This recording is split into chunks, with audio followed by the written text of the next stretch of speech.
Happy Saturday! So for today's video, we were going to mall. Pakinabangan natin ang ating day para naman maging masaya tayo. Huwag lang puro trabaho dahil hindi pwede yan. So nandito na po kami guys sa mall at kasama ko ang aking magandang ate at ang aking lola. Nakita niyo naman tong suot ng aking lola mukha siyang mayaman. Kala mo naman dalaga kong magpormahan, bagets na bagets. Medyo mahina na nga ang aking lola maglakad, kaya naman tinutulungan siya ng ate ko at ng kanyang sungkod para naman maging ang kanyang paglakad habang tumitingin sila ng mga presyo ng ref. Akala mo naman bibili. Sige, ako nang bahala. Diyos! Akala mo naman may ambag eh. Patingin-tingin na ako sa kanan at sa kaliwa dahil wala naman talaga akong gagawin dito. Habang binibidyohan ko silang dalawa, ay talaga man feeling ko photographer person. At napadaan kami dito para bumili ng bracelet ng lola ko. Sobrang hihilig-hilig niya sa mga bracelet tsaka sing-sing. Nakikita nyo naman, di ba?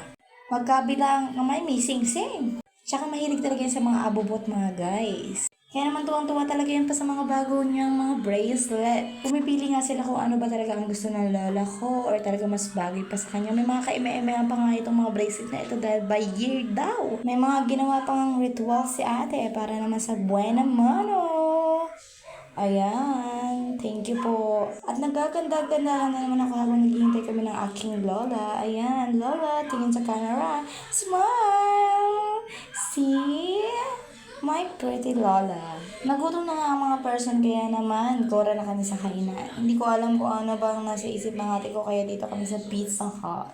Ang pag ko lamang dito ay ganda-gandahan. Ayan, video-video pa more. Ito lang. First time kong kumain sa ganitong lugar. So maganda pa rin i-try something new, di ba? Tsaka mga ganitong lugar, mga pangmayaman yan, mamahalin. Kaya for today's video ay mag-feeling mayaman tayo. Oh my God, I'm so excited. At naghanap na nga kami ng aming maupuan at syempre ang ambag ng lingkod dahil pagbibidyo lamang. Pagpapakute ka at hindi naman cute, pagpapaganda ka at hindi naman maganda.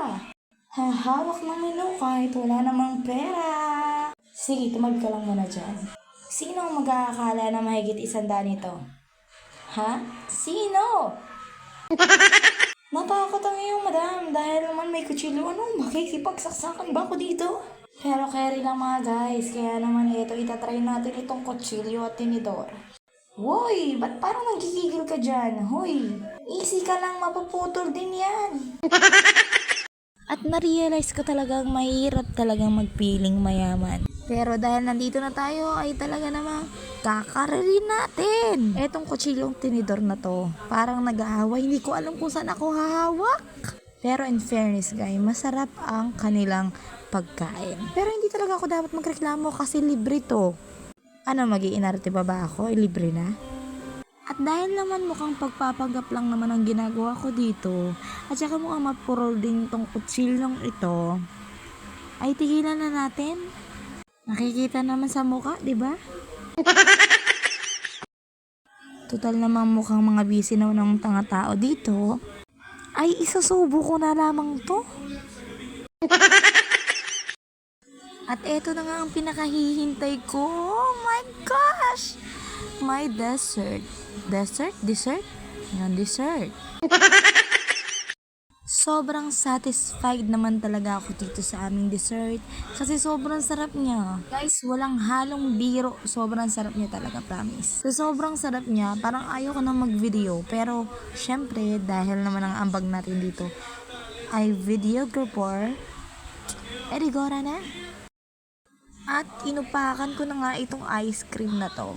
Sobrang sarap niya, kaya naman feel ko talaga ang pagiging mayaman for today's video. Oh my God!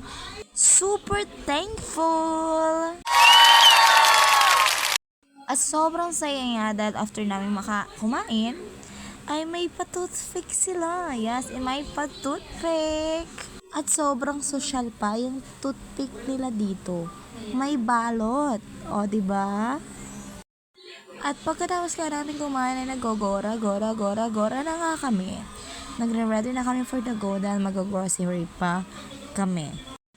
And ngayon, alalay-alay muna tayo sa aming grandma, ang yayamanin naming lola.